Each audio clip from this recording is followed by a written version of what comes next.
Dia mandi, kata dia kok ngerasa ada yang ngeliatin, ada yang merhatiin. Dia nengok ke atas, ternyata katanya lagi gini nih.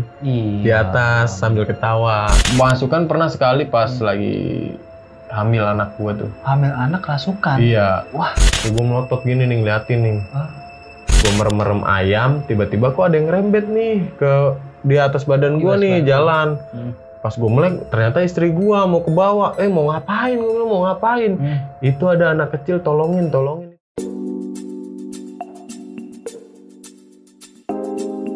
Hai guys, buat kalian yang ingin tahu, gue akan tunjukin ke kalian seperti apa sih platform investasi trading yang adil dan dapat dipercaya. Yang pasti, platform yang bisa bantu gue untuk mendapatkan income tambahan, yaitu Binomo. Binomo adalah sebuah aplikasi investasi trading yang adil. Nah, caranya itu kita harus pelajari atau analisa arah grafik dan melihat apakah arah grafiknya akan naik atau turun. Oke, sekarang kita masuk aplikasinya dan gue di sini menggunakan akun real ya. Oke, dan kalau indikatornya gue lebih suka pakai lilin atau candle. Dan gue akan mencoba investasi 1.400.000. Dan ini setelah gue prediksi akan sepertinya naik.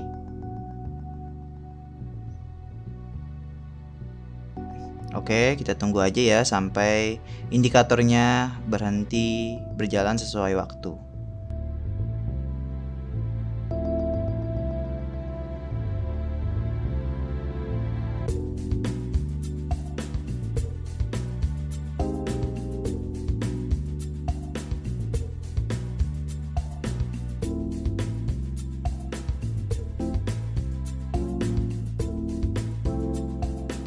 Yes, berhasil guys. Investasi di Binomo bisa banget buat jadi kesibukan atau aktivitas baru gue dan untuk nambah-nambah income tambahan. Kamu bisa mulai dengan modal minimal Rp140.000 dan kamu berpotensi mendapatkan income tambahan. Investasi di Binomo harus berumur 18 tahun ke atas ya guys. Dan ingat, yang namanya investasi emang ada resikonya ya guys. Jadi modal kalian bisa beresiko. Binomo menyediakan trading yang adil untuk semua. Pastikan kalian cek terus untuk mendapatkan update terbaru ya dari agen rahasia Binomo yang akan memastikan kalian akan mendapatkan pelatihan dan pemahaman untuk trading. Infonya di link bawah ya. Khusus buat kalian, gua ada kode promo nih untuk mendapatkan bonus deposit di akun kamu. Jadi, tunggu apa lagi? Yuk langsung download aplikasi Binomo atau kalian bisa klik link yang ada di description box di bawah ya. Binomo, trading yang adil untuk semua orang. Nah, katanya lu juga ada cerita ya bang ya, yang dimana ini kejadian mistis yang dialami lu sama istri lu ya? Iya bener. Nah itu ceritanya gimana tuh bang? Itu kan kita pernah janji sama Bang Yuda ya. Iya. Pengen ngajak istri juga ngonten di sini kan. Benar. Cuman karena punya anak bayi masih belum bisa lah ya. Lahiran ya. Makanya mungkin saya wakilin aja. Iya benar. Ya jadi banyak banget sih hal-hal yang mungkin gue alamin selama sama istri gue ya, maksudnya hal-hal mistis yang istri gue alamin tapi gue nggak alamin. Ya kayak contohnya misalkan dia ngeliat sesuatu di rumah tapi gue nggak ngeliat. Oh gitu. Ya kadang kalau gue lagi pergi istri gue ke kamar mandi nih bilangnya ngeliat kuntilanak. Oh gitu. Iya. Maksudnya istri lo berarti indigo nih apa gimana tuh bang? Sebenarnya dia nggak termasuk indigo, cuman kalau kata orang-orang mah kayak apa sih, kalau kata orang tuanya mah dia ininya tuh nggak ada tuh, apa sih namanya? Tiga bolong itu. Bener. Tiga jarang. Iya jadinya tuh gampang lihat, tapi kalau buat kemasukan sih jarang dia. Jarang, tapi pernah. Masukan pernah sekali pas lagi hamil anak gua tuh. Hamil anak rasukan? Iya. Wah, itu gimana bang? Itu lagi acara di puncak di villa. Di villa? Iya di villa. Jadi emang secara nggak sengaja gua nepak foto yang ada di villa itu, foto lama gitu kan. Ketepak sama gua, tiba-tiba istri gua yang kemasukan. Istri lu? Istri gua kemasukan. Akhirnya gue ditenangin pertamanya. Nah yang lain nanganin istri gua tuh, yang kayak istrinya abang-abangan gua nanganin. Setelah istrinya abang-abangan gue bilang denyut nadi anak gue hilang, kayak ini anak gue nggak aktif lah. Rasanya tuh kayak anak lo nggak aktif nih, kayak gitu, ituannya nih, di apa jantungnya atau apalah, pokoknya gitulah. Terus gue kaget lah ya kan, gue samperin, akhirnya gue disitu ngobrol, gue minta maaf karena istri gue masih posisi kemasukan tuh. Gue minta maaf, saya minta maaf, bilang kalau bisa jangan ke istri saya karena istri saya lagi hamil, kasihan anak saya, jangan ganggu. Akhirnya disitu kayak ngeliat gue tuh marah banget. Itu posisi Kemasukan itu. Iya, akhirnya gue minta maaf, udah gue rapiin lagi tuh tempat. Istri gue udah mulai sedikit tenang, sadarlah dikit-dikit. Akhirnya gue bawa ke kamar tuh sama istrinya abang-abangan gue bawa ke kamar. Di kamar ya gue bawain air putih gitu kan. Nggak lama kemudian nangis-nangis lagi, kayak nangis-nangis kerasukan gitu. Ya, kayak gitu udah nggak jelas. Gitu ya. Waduh. Terus gue bilang, ini apaan sih ini? Gue bilang, udah pak, udah. Gue minta maaf, gue bilang gitu kan. Karena gue nggak bisa apa-apa kan, cuman ya gue bisa minta maaf aja karena mungkin karena ulah gue, istri gue jadi yang kena imbasnya. Akhirnya setelah gue tahu anak gue udah aktif, gue udah sedikit lega tuh. Lega lu ya? Iya, lega. Akhirnya pas pagi gue nggak tidur, istri gue keluar tuh kayak ngomong tiba-tiba, kok badan ngerasa sakit. Jadi dia nggak tahu apa yang dialamin semalam. Oh nggak ngeh gitu ya? Wow, akhirnya lu cerita tuh begini. Gini ngomong langsung iya udah. Emang yang lu tepak foto apa sih bang? Kayaknya sakral banget tuh foto. Jadi kayak foto suami istri, tapi fotonya jadul banget. Oh foto jadul? Iya, tapi foto lama banget itu kayaknya. Kayak dipajang gitu. Itu di salah satu villa ya bang? Di salah satu villa. Terus ada cerita yang lain juga tuh bang?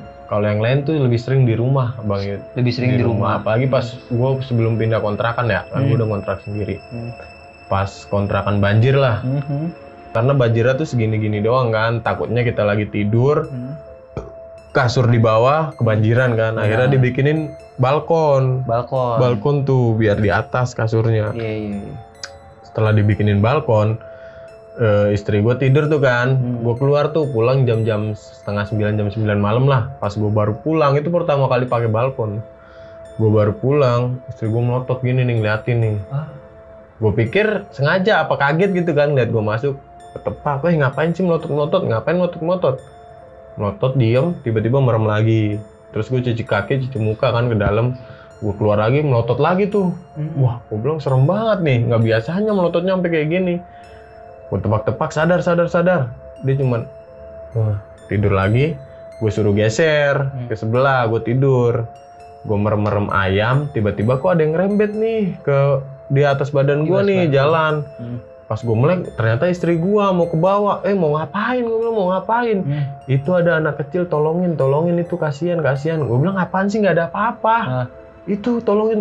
Kita tepak-tepak, melek apa? Melek, sadar. Dia melek, itu anak kecil ya, tolongin gitu kan. Akhirnya udah bangun sadar. Dia ke sono, apaan?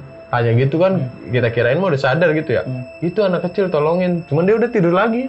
Wah. Habis itu kan kita mau nengok ke bawah balkonnya kan kayak takut banget ya. Uset nih jangan-jangan langsung nongol muka gitu kan.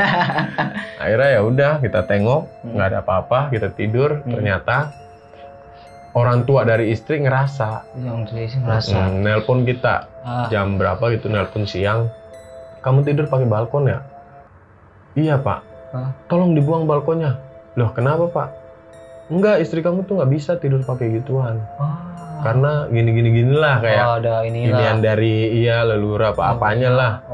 Gue nggak tahu lah. Ya udah akhirnya gue buang balkon padahal baru buat baru bikin. Tapi bokap istri itu tahu itu bang, kok bisa sampai dia telepon kan otomatis kan? Gue nggak tahu. Kan? Dia kayak dia ngerasa sendiri tanpa ada yang ngasih tahu. Tanpa ada yang ngasih tahu. Iya, batinnya kayaknya ke anaknya. Batin ya. Iya sih.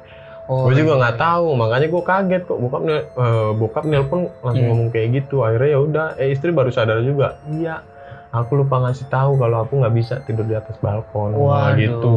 Iya sih, pantangan-pantangan juga tuh. Iya, gue nggak tahu ya. sih itu ya pokoknya. Terus tapi ada kejadian lain gitu bang? Nah setelah gue pindah kontrakan, ternyata makin horor. Makin horor. Iya. Yang jadi, sekarang ditempatin nih.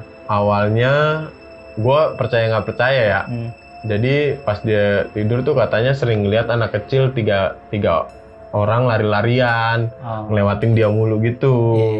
Ya gue nggak percaya kan, apaan sih anak kecil apaan sih?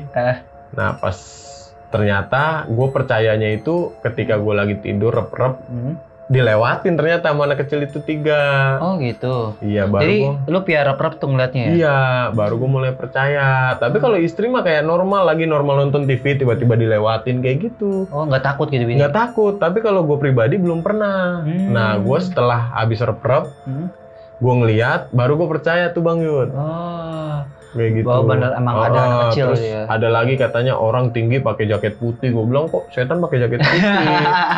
Gue bilang coba lihat pintu rumah, takutnya orang masuk kan. Iya. Coba lihat pintu rumah dikunci nggak? Pas posisi kita lagi dagang malam tuh. Dia lihat dikunci kok ya, kata dia. Nggak percaya nih ya kan. Kita mikirnya kan apaan sih, mimpi kali. Iya, Kayak gituin. Pas kita pulang, terus katanya pagi-paginya itu ada anak kecil nangis. Dia nunjuk ke depan pintu rumah kita tuh kontrakan, ngomong gitu, jaket putih gitu-gitu, ngomong masih umur-umur 1,5 tahun lah, ngomong kayak gitu, jaket putih, sampai nangis kejar, sampai sawan katanya. Semakin kita makin aneh kan ya, apaan sih ini ya? Nah 2 hari setelah istri ngeliat kejadian itu, sama lagi kita rep-rep. Direp-rep lagi? Direp-rep lagi, ternyata muncul depan kita gini. Waduh. Tinggi. Putih tapi nggak kelihatan mukanya. Nggak kelihatan mukanya? Nggak kelihatan. Dan itu masih kelihatan muda gitu, anak muda gitu? Iya, kayak setelannya mah kayak anak muda lah. Setelannya kayak anak muda? Baru di situ kita ngomong ke istri, iya bener ada. Iya kan, nggak percaya banget sih kata istri gitu. Cuman satu hal yang belum pernah kita lihat ya, amit-amit kita mah ya. Yang sering dilihat sama dia, kuntilanak di kamar mandi. Dia udah 3 kali ngeliat. Dia sih kayak ngeliat? Iya. Itu apa? Gimana tuh ngeliat itu katanya dia? Katanya pas dia lagi mandi, dia mandi, kata dia kok ngerasa ada yang ngeliatin, ada yang merhatiin. Dia nengok ke atas, ternyata katanya lagi gini nih, di atas sambil ketawa. Cuman istri mah nggak takut, gue juga bingung. Biasa aja. Biasa aja, kayak udah sering lihat aja. Cuman kata dia mah, pas kita tanya, kok lu nggak takut? Enggak, kayak ngerasa selama itu nggak ganggu, kayaknya dia nggak takut. Kayak ngerasa nggak ada ancaman nih buat dia nih, dia nggak takut. Tapi kalau kira yang merasa terancam baru ya? Pernah sekali dia kayak ketakutan banget tuh pas gue lagi pulang dagang sama dia, malam. Terus gue cuci kaki di kamar mandi, ada pinggir jalan gitu kan. Terus pas kita lagi masuk kamar mandi, ya ntar aja cuci kakinya, ntar aja. Kenapa? Ayo pulang-pulang. Ngapa sih? Itu ada yang ngeliatin di kaca. Tinggi laki, kata dia. Apaan sih? Udah ayo. Jadi dia kayak ketakutan tuh pas di situ tuh. Makanya gue bingung kok takut tumben. Biasanya kagak ya? Pas kita tanya kata dia, soalnya kayaknya ngeliatnya serem banget. Kayak mau ngapain gitu ngeliatnya gitu. Serem dah bawahnya gitu. Jadi takut dia. Takut. Nah katanya bini juga pernah katanya pas lu lagi pergi, dia ngeliat sosok apa gitu? Iya, pas kalau nggak salah usia kandungan itu 7 bulan. Oh 7 bulan? Setelah 7 bulanan. Itu istri lagi main HP, kok ada yang diri katanya, ditengok sama dia. Oh iya beneran, tapi orang tua, kakek-kakek. Orang tua kakek-kakek? Iya, dia pakai pakaian Jawa.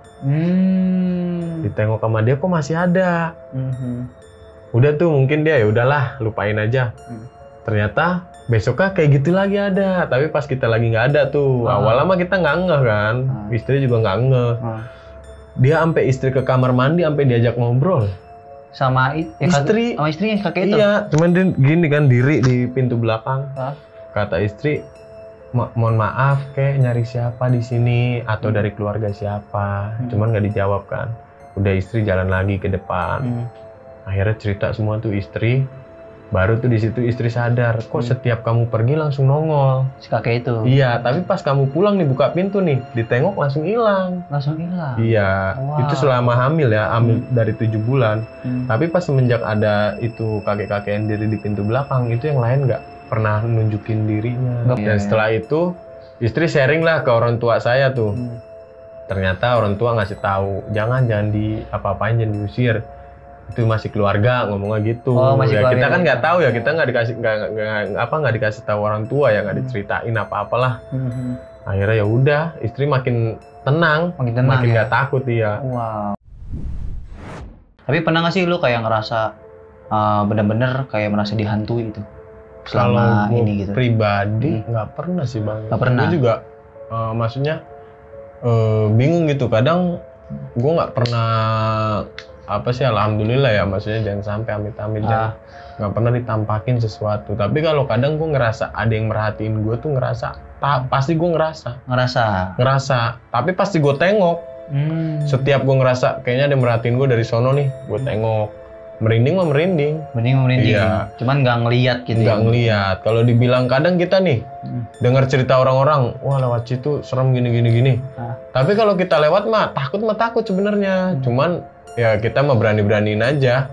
Lewat, cuman alhamdulillah sih nggak ngelihat apa-apa. Tapi kayak ngerasa, wah ada yang merhatiin nih. Ada yang apa nih? Pasti kita tengok karena kita tahu kita ngerasanya tuh, wah diperhatinya dari sono nih. Kita nengok, tapi habis nengok tuh kayak tenang lagi. Kayak gitu kalau kita pribadi walaupun takut cuman sekilas doang gitu ya. Sekilas doang. Tapi kalau buat ditunjukin yang lain-lain sih belum pernah. Tapi istri pernah sharing nggak? Kenapa aku bisa gini gitu? Nggak pernah sih. Kalau dia cuman ya ceritanya mungkin cuman ngomong gini doang. Lah aku mah emang dari dulu kayak gini, dia bilang. Iya masih ada satu lagi nih yang parah. Yang waktu baru kemarin saya ke kampung. Kita tidur nih, itu posisi mertua lagi nginep di rumah anaknya. Kita tidur ada rumah di depan tuh, ruang TV padahal, ruang TV. Tidur.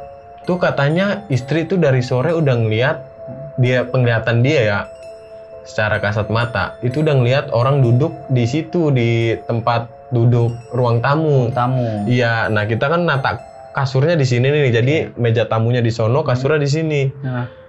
Pas ternyata malam tidur, kita emang ngerasa kayak, kalau kita kan kayak ngerasa nggak tenang tuh nggak bakal bisa tidur Bang. Bisa ya? Iya, kitanya gelisah.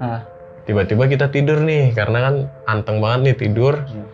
Ternyata katanya istri tuh dibangunin pertamanya lewat mimpi katanya. Dibangunin lewat mimpi? Iya, makanya mumpung ada Bang Yuda, kita mau nanya juga. Dibangunin katanya lewat mimpi, tuh orang minta makan. Minta makan, tapi dikasih makan sama istri. Makannya lahap banget. Tapi nggak istri tuh nggak sampai sadar itu siapa mukanya nggak kelihatan jelas. Minta makan lahap banget katanya, setelah makan dia cabut. Cuman di situ istri kayak badannya langsung sakit. Jadi karena dia ditepak gini minta makannya. Oh, ditepak minta gitu ya. Minta makan, dianterin, diambil, merinding. Iya benar merinding dong ya. Diambilin sama dia. Udah tuh katanya pas dia pergi istri bangunin kita langsung. Bangun. Kenapa? Itu tadi ada orang duduk minta makan. Apaan sih? Nggak ada apa-apaan. Kita nyalain lampu lah karena takut kan. Bener. Nyalain lampu, udah tidurnya lagi. Istri tidur, kita nggak bisa tidur. Jadi kayak ngebayangin ada orang nggak itu ya, bener nggak ya? Jadi bawahnya kayak gitu. Justru kita malah di situ malah kayak suges karena itu serem banget menurut gue pribadi. Itu serem banget. Iya, karena sampai bangunin mimpi terus diambilin nyata maksudnya lewat mimpinya tuh benar-benar diambilin makan. Iya. Nah, gua kan punya rumah di atas tuh. Rumah di atas tuh. Memang dikasih sama mertua tuh rumah di atas. Itu depannya pohon keramat lah. Depan rumah itu. Kita tidur sendiri di atas aman-aman aja. Tapi kenapa pas tidur di situ tuh kayak bawaannya tuh merinding gitu. Iya. Kayak gitu. Itu pas di rumah mertua berarti ya? Iya, di sono di Gunung Kidul di Jogja. Wah, iya sih. Daerahnya aja udah ketahuan Gunung Kidul gitu kan. Ya ini mah konon katanya Gunung Kidul kan emang masih sakral daerah-daerah sana. Cuman kan nggak semua orang Gunung Kidul. Itu sih terakhir itu doang udah. Itu doang ya. Oke. Jadi gue mau sedikit analisa boleh kali ya Bang? Boleh Bang. Beberapa cerita lu gitu kan. Mungkin kalau untuk perwapakan mah mungkin gak usah terlalu di ini ya Bang ya. Karena kan ya sempat udah diungkapin juga dulu di notis kita ya Bang ya. Nah, mungkin ini kejadian-kejadian yang dimana istri lu alamin gitu. Nah, yang gua lihat yang pertama, kenapa istri lu bisa gitu kan? Bisa ngelihat, bisa merasa, bahkan bisa berinteraksi. Ya mungkin karena faktor yang pertama, faktor keturunan ya dari orang tuanya. Apalagi mungkin yang tadi lu bilang kan orang tuanya orang Gunung Kidul, mungkin masih ada daerah terah lah gitu ya, terah daerah sana masih kuat banget gitu. Akhirnya nitis lah ke istri, yang dimana namanya kalau zaman sekarang kalau orang sering interaksi, sering pernah kesurupan gitu ya, yang dinamakan tadi itu iga jarang gitu. Akan tapi yang gue lihat memang istri ada yang dampingin juga sih Bang, ada yang sosok yang dampingin, yang dimana emang sosoknya lebih ke arah ada sosok kakek sama sosok wanita. ya, ada sosok kakek sama sosok wanita. Mungkin istri kalau nonton mungkin tahu lah gitu kan siapa sosoknya gitu kan. Nah kalau yang sering di rumah lu yang sekarang nih ya mungkin ya, yang kata lu diganggu kuntilanak apa? Iya benar. Diganggu kuntilanak, yang gua analisa karena lu di situ terutama istri ya waktu masih hamil atau masih pada keadaan sekarang ini masih kadang-kadang sering diganggu di sana. Kalau sekarang alhamdulillah nggak pernah sih, nggak tahu karena nggak pernah cerita. Sekarang nggak cerita gitu. Nggak cerita, nggak tahu pernah apa enggak. Mungkin yang pertama faktor dari rumahnya karena kebetulan kan lu ngontrak juga ya bang ya, bukan rumah sendiri bener. Lah. Takutnya kan dulunya tuh bekas apa kan kita nggak tahu ya bang. Akhirnya bisa dinamakan itu rumah kotor. Itu akhirnya menimbulkan banyak aura-aura negatif yang suka menyerupai gitu dan suka mengganggu. Benar. Seperti itu bang. Mungkin kalau istri merasa risih cuma bang, kalau untuk bang Tompel mah biasa aja ya gitu biasa kan. Aja. Hanya dikasih isyarat melalui mimpi. Lewat mimpi reprep lebih tepatnya. Benar. Nah kalau bang Tompel pun sebenarnya ada bang lu bang. Sebenarnya ada apaan nih? Ada lah yang jagain sampai sekarang pun ada gitu kan. Cuman ibarat kata lebih ke arah mantau kalau sekarang. Di saat tertentu dia datang. Di saat kira-kiranya lu lagi biasa aja nih, lagi nggak ngapa-ngapain, dia udah gitu kan, nggak datang. Sosoknya tuh yang sempet gue bilang kemarin tuh kakek itu tuh. Auranya gue akuin kuat. Gitu. Kuat dan juga ini ada yang dari luar juga bang sebenarnya. Dari luar ini sosoknya macan.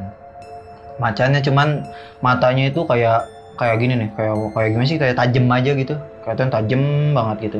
Sosoknya macan loreng, dan juga ada sosok kayak lebih ke arah kayak orang pakai baju apa sih jawara gitu. Mungkin ini yang biasa kalau misalnya lagi keadaan kepepet dia suka kasih proteksi buat bang Tompel. Itu yang sosok pakai baju jawara.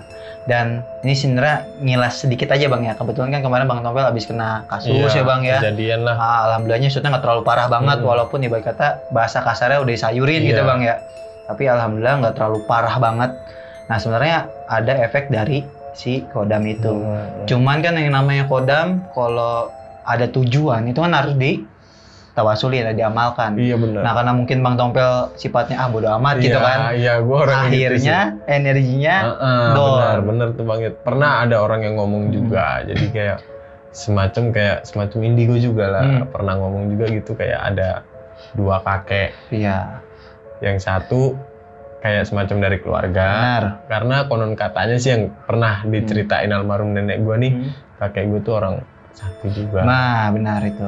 Dibilang gitu. Iya. Cuman kita kan pas lahir udah nggak ketemu. Nggak ketemu, benar. Karena udah orang dulu dah, katanya punya kuda putih juga lah. Kuda putih ya. Iya, bahasanya gitu. Terus kalau yang satu lagi nggak tahu dah kita. Cuman cewek itu ngomongnya kan waktu itu yang indigo itu ngomongnya ada dua nih. Cuman makanya dia ngulik kita dulu. Oh, ngulik lu. Sempet ngulik. Terus dia ngomong gini, intinya coba deh bang, ente bener ya, dia bilang gitu. Iya. Coba ente deketin diri sama agama, sama ini. Emang kita orangnya cuek banget sih, nggak peduli sama gitu-gituan. Ada bang, nggak bodo amat. Tapi gitu kata dia, tapi suatu saat ketika lu dalam bahaya dia pasti ngelindungin lu. Nah, gitu. Itu yang mungkin yang dinamakan datang di saat tertentu. Iya, bener banget.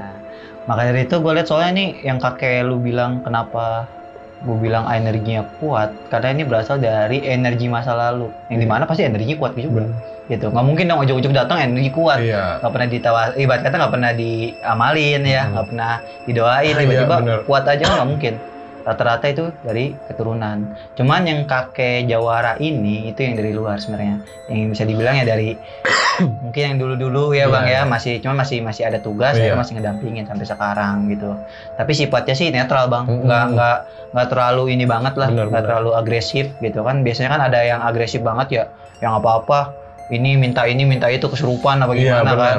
Nah yang kayak gitu yang bahaya sebenarnya kan. Tapi kalau yang di Bang Tompel menurut gue ini netral sifatnya gitu. Kalau gue pribadi mungkin gue sharing juga sama Bang. Iya. Yang mungkin yang pernah gue omongin juga di channel yang sebelah ya, di channel lah. Nah itu yang pernah gue alamin ketika gue emosi gue muncak, meluap. Tapi itu gue nggak kayak ke temen atau ke keluarga ya. itu pasti gue ngantemin diri sendiri. Ngantemin diri sendiri. Apa yang ada di tangan gue, entah itu helm, batu, tapi alhamdulillah nggak kenapa-napa gue. Nggak kenapa-napa lo? Iya. Oh, jadi lu bahkan waktu itu pernah celurit kayak gitu, gue gini-giniin pun karena gue emosi.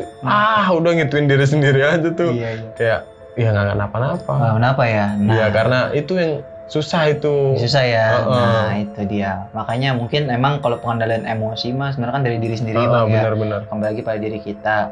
Sebenarnya mah kalau yang kodam-kodam gini memang ada, cuman kan tujuannya hanya untuk mendampingi, tidak untuk kayak berpengaruh kepada kehidupan nyata juga sebenarnya gitu Bang ya.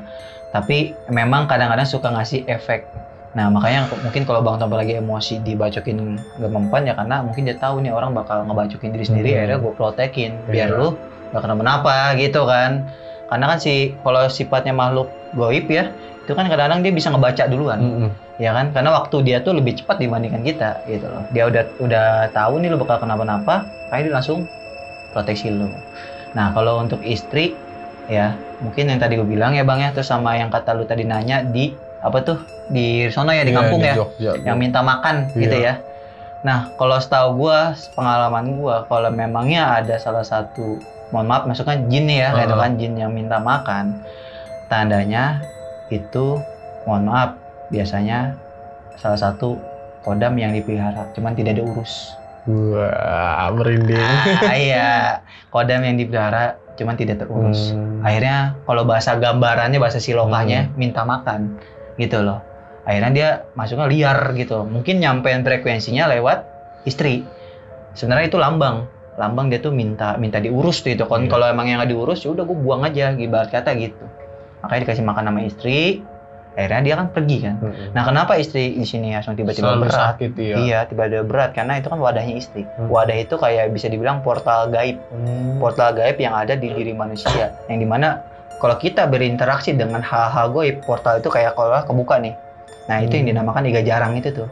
Iya, itu iga jarang. Iya, iga jarang itu kebuka gitu. Akhirnya istri itu bisa berkomunikasi dan berinteraksi sama si makhluk gaib gitu. Dan memangnya bisa dibilang juga sampai sekarang ya, kenapa kalau misalnya orang tuanya istri, kalau misalnya istri kenapa-napa atau istri